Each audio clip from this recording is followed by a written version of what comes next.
A disturbing case is how the Jefferson County Sheriff's Office describes an incident which led to an arrest of enticing a child for immoral purposes. Investigators tell us the suspect was prowling through a neighborhood offering money to a 12-year-old in exchange for sex. WIAT 42 news reporter Mike McClanahan joining us now with the details.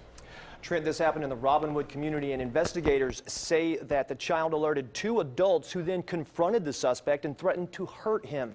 They are not facing any charges, but the suspect, that's a different story.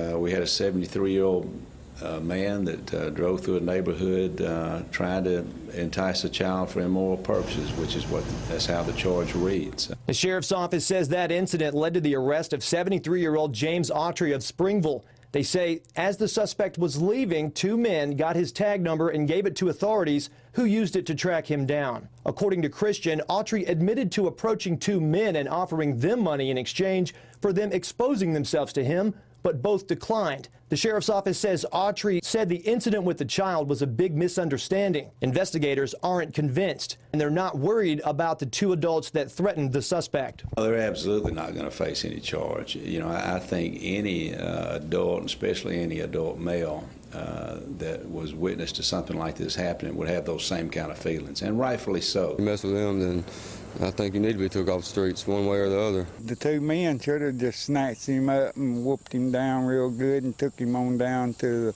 the nearest police department.